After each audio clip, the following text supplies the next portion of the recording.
Hey there internets, I'm Michael and this is Toucan Play That Game, and this is another Diaries of a Newbie YouTuber. And actually this is two Diaries of a Newbie YouTuber because I had a week off, and so I'm going to cover 2 weeks here. Now let's first cover what would have been Monday the 30th of May. So figures wise it was pretty good. I mean, I'd had at that point like nearly half a week off, like 3 days ish, so you know there wasn't that many videos, but the ones that I had done were performing pretty well. There was my how to play for Escape from the Aliens in Outer Space Ultimate Edition from Osprey Games, so that was doing pretty well. I think part of that is a lot of people were checking it out ahead of maybe trying it at the UK Games Expo. And I did my Codenames review. Wonderful timing. I just picked it up because of the fact that I was going on holiday. Oh, just ignore the lorry going by. It's not meant to be heavy goods vehicles in this road, but there's a building site nearby, and you know, sat navs updating. Anyway, you know the drill. So anyway, we should be good on noise now. Where was I? Yes, Codenames. Really good timing on that for me because I finally got around to getting it. I've been wanting it for ages. And then the Spiel des Jahres nominations came out and Codenames was nominated. So yay, my review came out pretty much coinciding with that. Great timing. That's meant that it's done pretty well. What else was there? Oh, my 5 Tribes review. That did okay as well. No real reason for that, I suppose. And again, Vikings Gone Wild, still going strong, still getting me views, so that's really great news. It's great news for me as a backer because it keeps unlocking stretch goals. It's great news for me as someone who likes the game to see it doing well. And it's great news for me because it's helping me with views, so that's really good.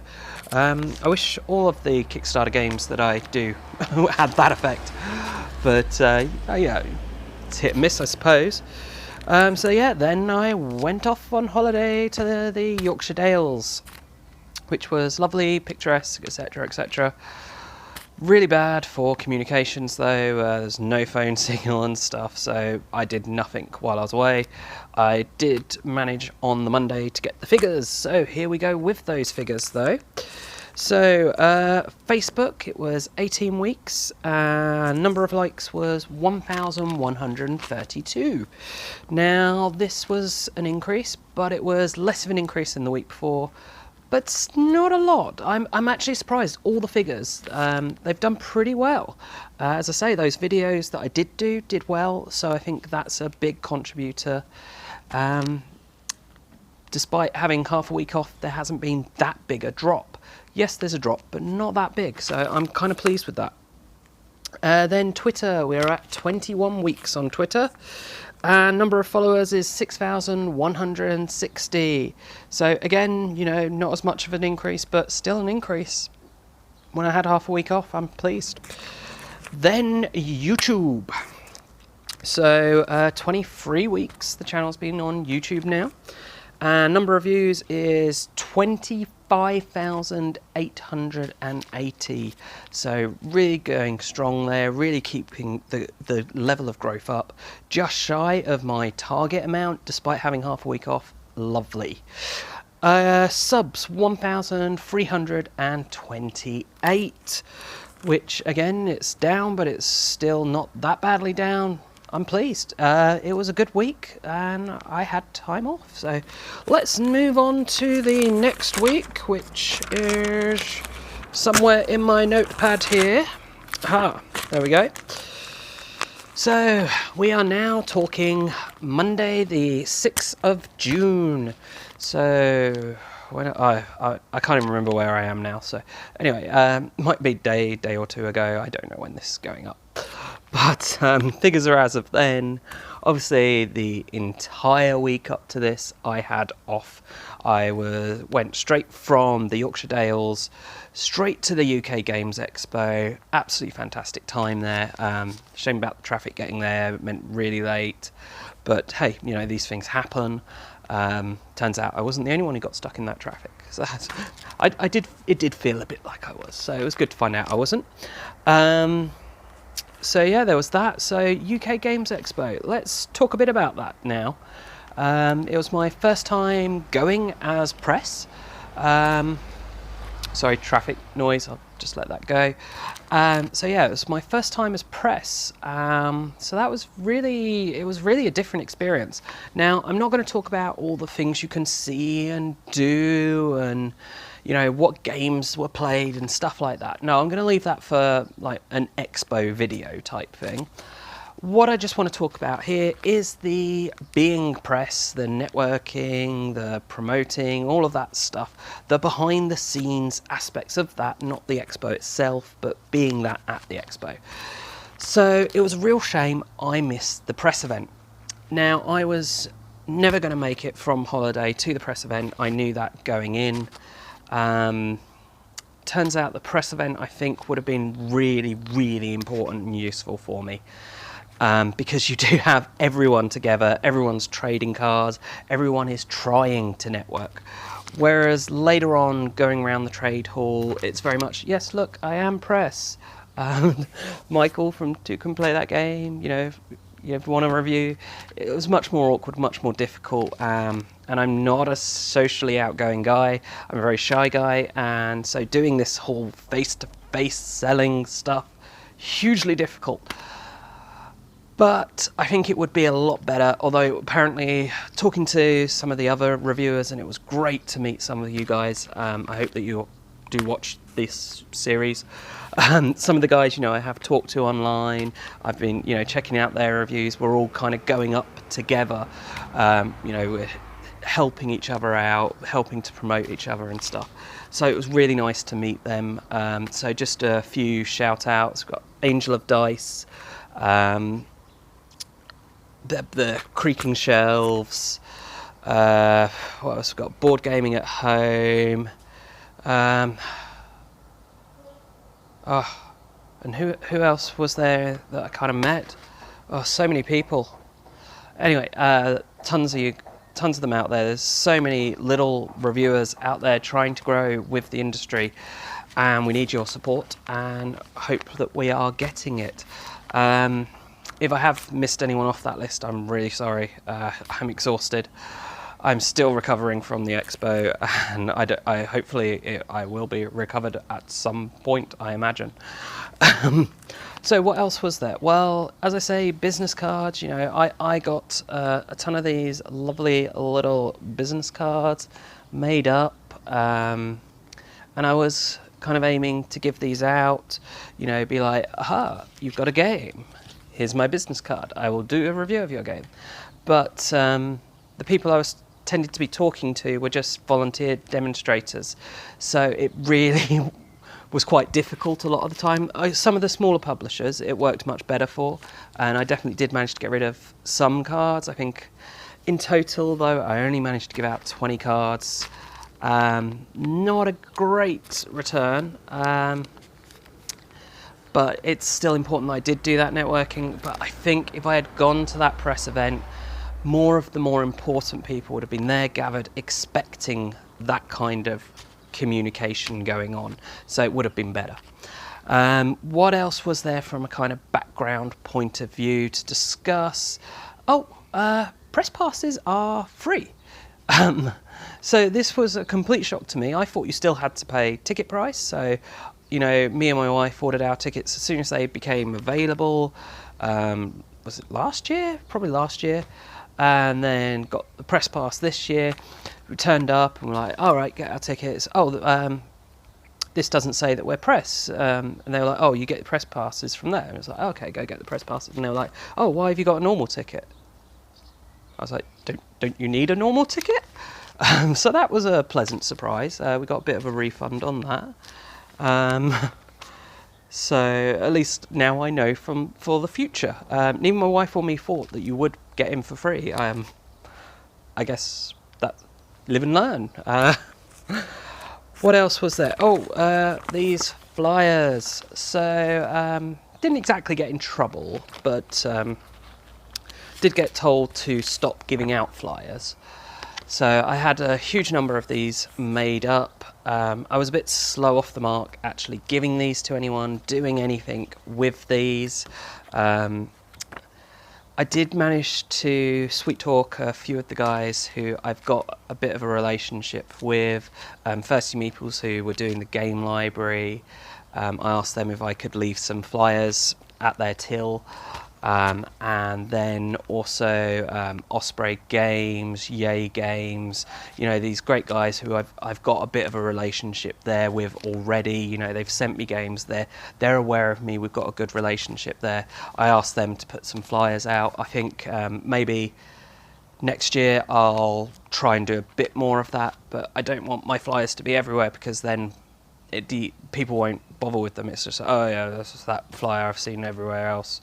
And of course the people wouldn't want to do that. But yeah, I did spend a bit of time just stood flyering, and that was difficult. It's really embarrassing just going up to complete strangers going, "Here, take this. I know you don't want it, but take it." Because that is the way. Okay, not everyone. I had some people coming to me going, "Oh, you're giving out a flyer, what's this for?" That was really nice. I had some people coming up to me saying they recognised me. I had one person come and give me something to review. So there were some good bits there. Speaking of people coming up to me, the best part of the expo was, for me, was we'd literally just turned up, just got our passes. My wife was going to the toilet. I was stood outside the toilet just waiting for my wife before we go in. And someone came up to me saying that they'd watched my escape video, escape from the aliens in outer space video, and that it had helped them decide to buy the game. And that was absolutely fantastic. It was great having someone come up to me and say, "I've seen your stuff, I like it, I recognise you." That was absolutely fantastic. It was a great start to the expo for me.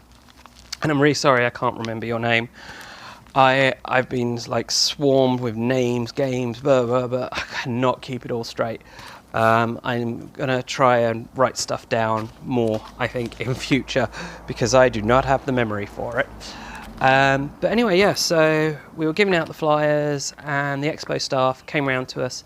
Well, actually, first, the NEC staff said we had to be inside the hall, because we were the other side of the gate. So as people were coming through the gate, they were kind of funneled towards us. I figured that was a good idea. But the NEC staff said, no, you cannot do this here. You must do it inside.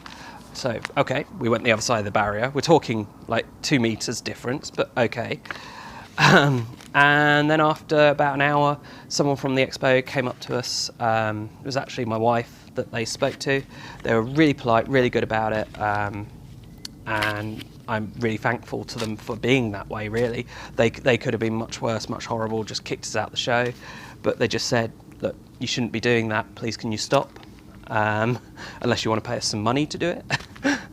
Jokingly, of course. But yeah, so that was really good of them, the way they handled that. And it was like, oh, right, yeah, fine, we'll stop. So I do have a ton of these left. I haven't yet figured out what I'm going to do with them. And I know now for future years that I cannot do this, so I will not. And if you're considering flyering, now obviously you know it is against policy. Basically the policy is that you are allowed to give away flyers at your stand. If you do not have a stand, you are not allowed to give away flyers. And of course the NEC, they say you're not allowed to give away flyers unless you're in your event, so you can't do it in the outside areas.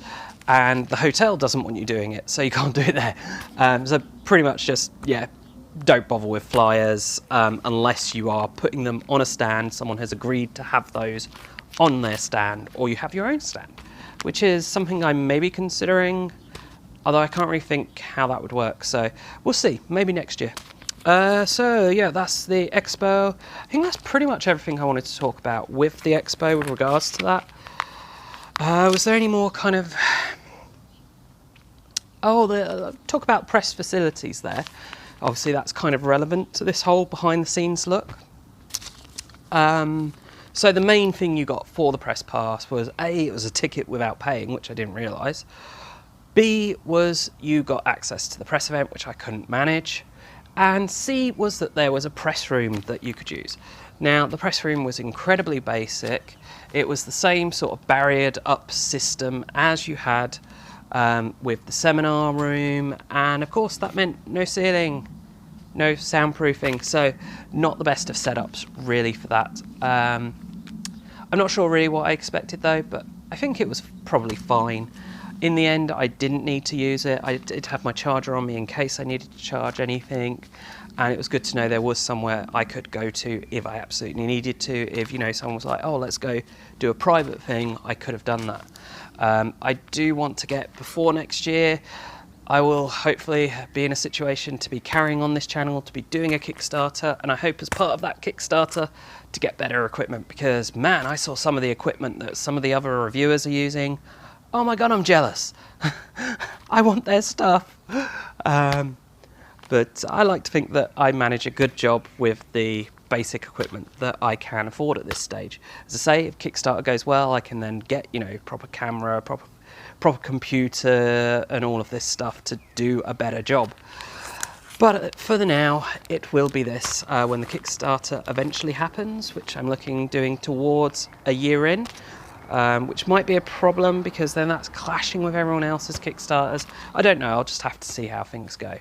At the moment, I love doing this and I really want to carry it on, so that's looking to be the only way to do it. So what else have I got news-wise? I'm going on so long here.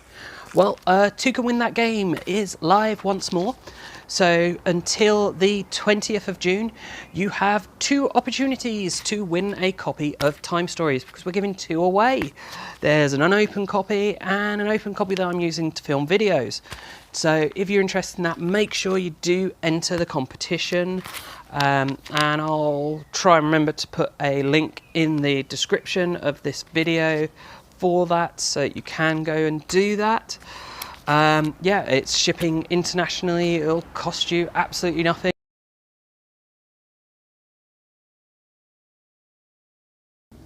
Okay, so the camera died halfway through the last filming, unfortunately. I did not realise this, so I just did about 20 minutes rambling. I'm going to cut it down this time in this take. Obviously, normally I'd just kind of do the whole thing again, you'd have no idea that this even happened. But with this being Diaries, I keep it raw, so let's keep it raw, keep it you seeing the real process that goes into doing this, or at least part of it without all the fancy editing stuff and magic of camera video stuffs. So yeah, I was talking about Toucan Win That Game. Yeah, just enter, you can do it for free. What else we got? Of course, more and more games keep arriving. Great. If I get the games, I can review the games. So I got picked up some at the expo. I got some delivered while I was away. I got what was delivered? A Mass of Dragons and the Roots of Mali. And what was the prequel to Roots of Mali? Light of Dragons. So those all arrived. And then picked up at the expo, Book of Nox. Good luck finding that. Online presence is a bit thin on the ground at the moment, but interesting miniatures game. What else was there? Oh, Waggle Dance. So lovely little worker bee game, worker placement. Looking forward to giving that a review, and I've already had some people saying when I put pictures up of having that they were looking forward to seeing it, so that's great. I love feedback. Give me all the feedback you can, you know, interact with me, talk with me. It was fantastic when people were coming up to me at the weekend and being able to talk to people about games. I love it. I will always do my best to interact back, because frankly I want to talk about games as much as possible, and you guys coming to me and doing this really helps. So let's skip on any other preamble, get straight to the figures. So Facebook, we're talking 19 weeks on Facebook and 1,140 likes. Not a huge increase, but an increase for no effort. Then on Twitter, we have 22 weeks on Twitter and 6,241 followers.